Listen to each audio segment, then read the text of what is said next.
How's it going, folks? Welcome back to Talking Wolves and welcome back to a brand new match preview on the channel for this weekend's game. Wolves finally back at Molineux to take on Newcastle United before the international break. If Wolves can make it 2 wins on the bounce, that will leave us feeling much more comfortable after a bit of a sticky game a couple of weeks ago against Brentford. As always, guys, be sure to hit the like button down below, subscribe to the channel if you are new, and be sure to go and check out our channel partners over at Football Prizes. This week's prize is a lovely signed and framed Jose Sarr shirt. I'll leave a link to that at the top of the description, so be sure to go and check that one out.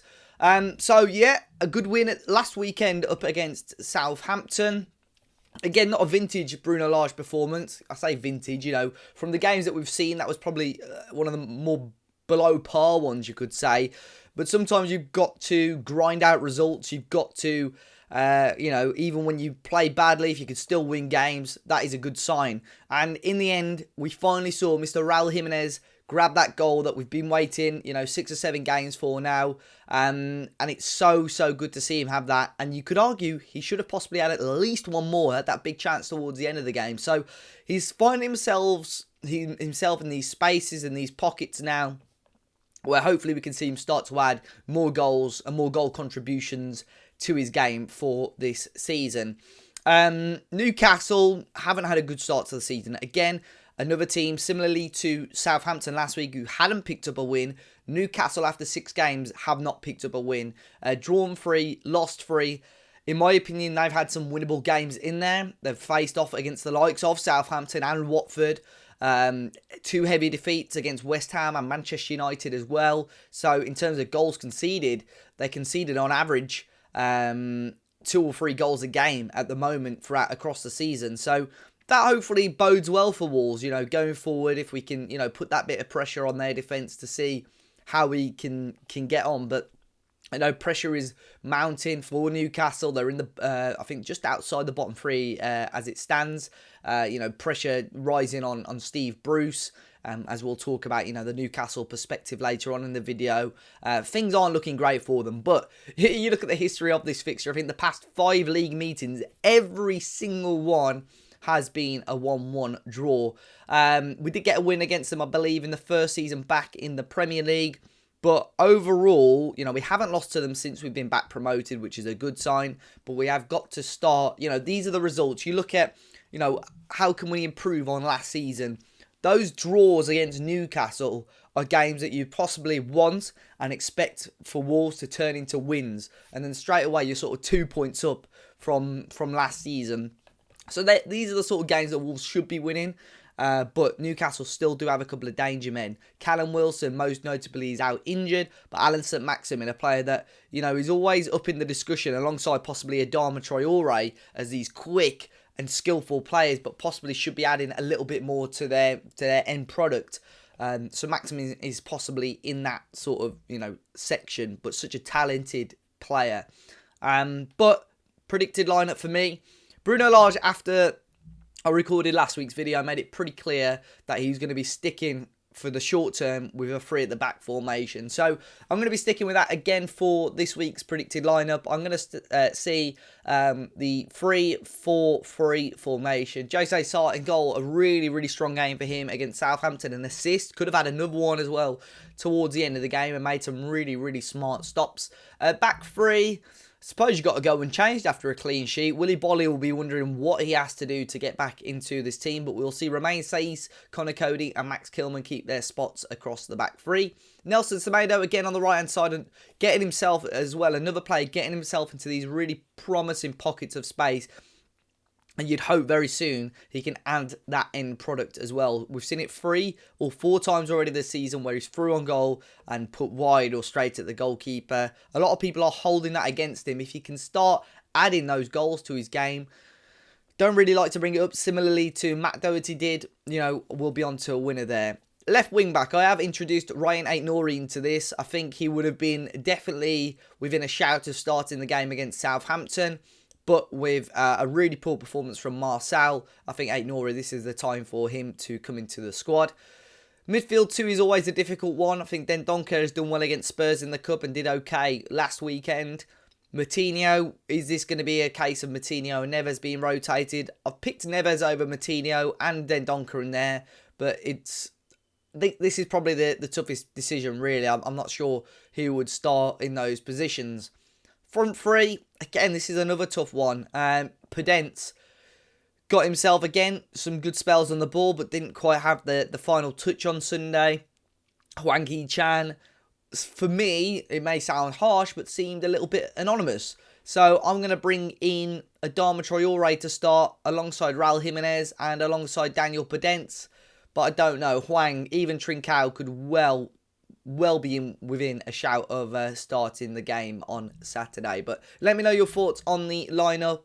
And, of course, we'll jump into now our Newcastle perspective. I spoke to the guys from the Magpie channel to give their thoughts on Newcastle's season so far and what Wolves fans can expect on Saturday. So, guys, delighted to be alongside Keg from the Magpie channel for this week's Newcastle perspective. Firstly, mate, how are you getting on? You all right? Yeah, I'm very well, mate. Thank you very much for having me on. But ask again in 5 minutes when we start talking about Newcastle, because moods change drastically in the northeast with everything that's been going on over years and years. It's not a fun team to support. I'm going to be honest with you. Newcastle fans get sick each week. Like it's coming to an all-time low very soon. It's such a strange thing, because I think, as outsiders, we probably don't appreciate how bad things are. Like with Mike Ashley, and I'm sure you guys, it's a swear word up there, his name. But looking at this, it's the Castore derby. Two Premier League teams wearing Castore now. But it's been a disappointing start for you guys, you could say. 17th in the league, yet to get a win. And arguably, some of the fixtures that you've had, maybe against Watford, Southampton. You'd expect Newcastle to have picked up some sort of points. What's the start been like in terms of how you guys have been playing and so on? If you take Alan Saint-Maximin out the equation, dreadful. We've done okay the last couple of weeks in terms the performances have been okay, and we've been without Callum Wilson as well, our main striker. Martin Dubravka's been out all season, so we've had Freddie Woodman in at the start. But the last couple of weeks' performances have been improving. They haven't been terrible, but it's still just getting it over the line, just turning losses into wins or even draws into wins. Like we've got three losses, 3 draws this season. Say like Watford at the weekend, we're okay. Like we weren't terrible, but we just didn't have the balls to push it through and get 3 points. Like Southampton, we took the lead. I think it was like the 91st minute we took the lead and bottled it due to a penalty in the 97th. If we didn't have Alan Saint-Maximin, like them 3 points that we've got so far in the league, is it 3 or is it 2? I think it's 3. 3 draws, 3 losses. Yeah. 3 draws, 3 losses. Yeah, like it's just simply not good enough. Like, and it all just comes down. Like obviously, as you said, Mike Ashley is the villain. It all stems down to him, but Steve Bruce just hasn't got a Scooby-Doo, mate. Honestly, he's clueless. He's outdated in this game and has been for years. The fact that he's still got a Premier League job is beyond me. If he was even if he was managing like a Watford or something for Southampton, I'd feel sorry for Watford. Like you don't deserve Steve Bruce. Nobody does. Like he's a sorry, I don't know if I can swear on this, but he's an absolute dinosaur in this game. Like he's absolutely finished. Like it's embarrassing to see him on the sidelines wearing a Newcastle tracksuit. It really is. Like the guy's clueless. But yeah, like performances so far without Callum Wilson haven't been terrible, but it is still pretty hard to watch. Yeah, it was such a strange appointment at the time, Steve Bruce, because, he'd been managing the Championship for a few years, hadn't really, set the world alight there, and then somehow managed to get this Premier League job at Newcastle, who, let's be fair, are a big club. So such a strange appointment, and the fact he's still there is crazy as well, really. You've spoke about Callum Wilson. So is he still injured? Is he going to be back for this game, or what's his situation at the moment? He's still out. I think the timeline, I think we're looking at Tottenham. I think that's the first game after the international break. So he should be 50-50 for Tottenham in a couple of games' time.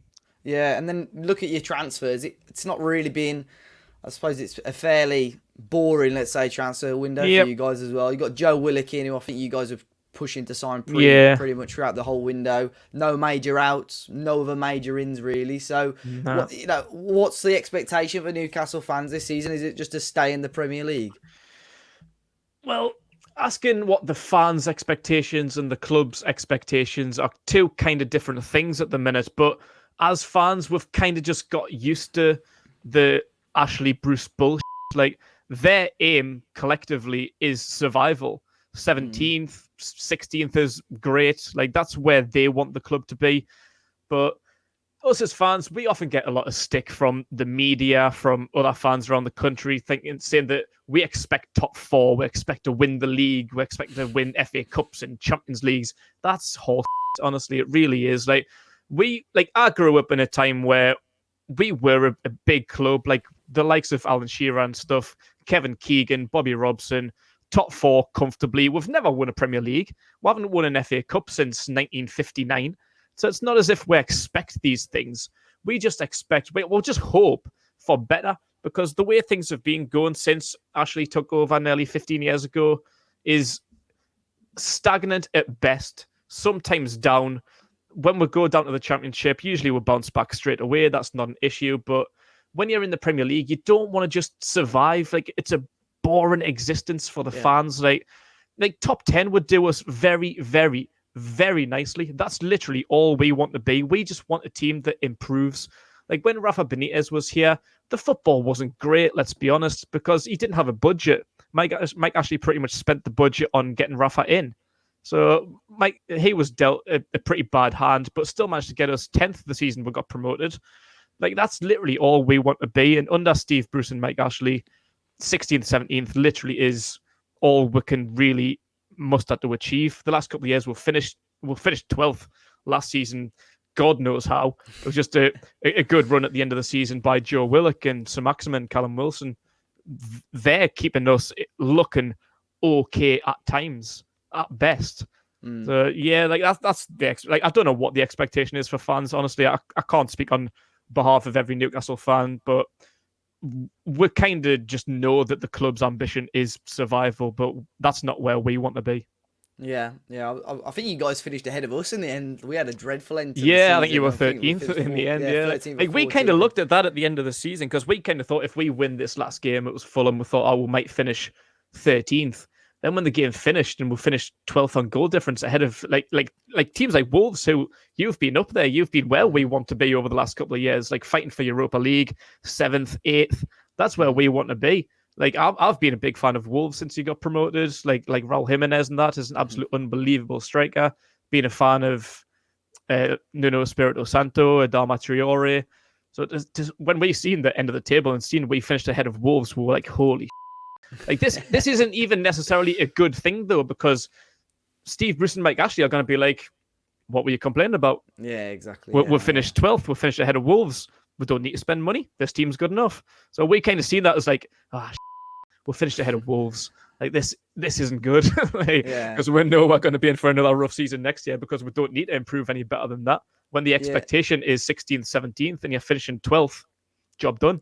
I was going to say, like, obviously with Benitez, you almost had that little bit of a pull still at the club, and with transfers and so on. And there has been that little bit of money spent at Newcastle, but probably not in the right areas or not on the right players. For argument's sake, Joe Linton's one that always springs to my mind straight away. But with Bruce, you just don't feel that pull, and you've had rumours of the takeover, and he's actually going to want to put his hand in his pocket to spend on major transfers again. What is there any update on this possible takeover, or has it gone all quiet again? Well, today is actually a good day to film this, because there's been an arbitration today. So the Newcastle's in court today with the Premier League. Like, I've just finished work before jumping on this, so I'm not entirely sure how it's gone. In all honesty, I'm sick of it. Like, I haven't really got any interest at the minute. Like, we all want it to go through, but I've just jumped on Twitter in between breaks at work and just seen people talking about it. Like, but it's just gone on long enough. Like, we've built our hopes up to levels where we think it's going to get done, then it doesn't. Then we go to court, and then the court case is delayed, and just blah blah blah. Like, it's honestly boring now. Like, I'll be happy when it gets done, but I think it's going to be delayed again until January at the earliest. So yeah, it's not going to get done by the end of the season. Like, I don't even know if it would be beneficial to get done by the end of the season, because we're still going to be stuck with Ashley for a while. Bruce is in contract until the end of the year, so when it gets done, I'll be happy, but I'm not going to hold my breath about it, because it could still be a long, long while yet. And looking ahead to Saturday's game, I know you've mentioned the likes of Jimenez and Adama already. Any other Wolves players that worry you, or are those the two key ones? Yeah, they're the two main ones really for me. Like, I'm happy to see Raul Jimenez get a goal at the weekend, because yeah. with his injury, I wasn't sure if he was ever going to play again. So it's good to see. He's a fantastic striker. Big fan of him. But you've got a bunch of others. I think Espirito Santo done a very good job recruiting. Like, the Portuguese contingent done a very good job in getting some players in there. You got a new goalkeeper this year as well, and you got Connor Cody. Yeah, just a good squad. I'm not even sure what happened with you guys last season, because I'm pretty sure from your point of view, you underachieved. Like, I expected better from you. But yeah, good team. I think I quite like the manager as well. I haven't seen too many of Wolves games this season, but from press conferences and stuff, he seems like he's got a good personality. Seems like a good guy, but yeah, I'm not too sure how he is as a manager. But yeah, I'm a fan of Wolves, and I wish you all the best. Thank you. And the toughest question I'm going to ask, your score prediction for Saturday's game. Oh, God. I'm going to go for an optimistic draw. Like, we've drew our last 3 games. We've done okay. I'm sure we've played each other like maybe 14 times in the top 5. It's always been like 1-1 or something. Yeah. It's never a goal fest. I think the last few times we've played each other, it's been a 1-1. So I'm going to be boring, and I'm going to say yet another 1-1, because it seems to be the running theme between Newcastle and Wolves in the Premier League. Yeah, our last 4 games, or 5 out of our last 6 have been 1-1. No, it is our last 5 league games have been 1-1 draws. So, yeah. So yeah, I think it's a pretty safe bet, isn't it? Yeah, definitely. And I think from our point of view, especially over the last 2 or 3 years, they've been okay results. Like, I'm happy to go down to Molineux and take a point away. Definitely. Well, I appreciate you jumping on the channel. Guys, I'll leave the links to the Magpie channel in the description of the video. And may the best team win on Saturday. And thanks for jumping on. Not a problem, mate. Thank you for having me. And yeah, best of luck for the season. So big thanks to Keg from the Magpie channel. I'll make sure I leave a link to his Twitter and their YouTube channel in the description down below. It's been, a strange spell between these 2 international breaks, but I'm hoping a game against Newcastle would seem winnable. I'm going to go with a 2-0 win for Wolves. Really hoping, we haven't been great at Molineux recently since we've returned from lockdown, and even last season. So I'm hoping we can make it a fortress once again, a Saturday 3 p.m. kickoff. And fingers crossed we see Wolves grab all 3 points. Guys, as always, be sure to hit the like button down below. Subscribe to the channel if you're new. And until next time, I'll see you all very, very soon.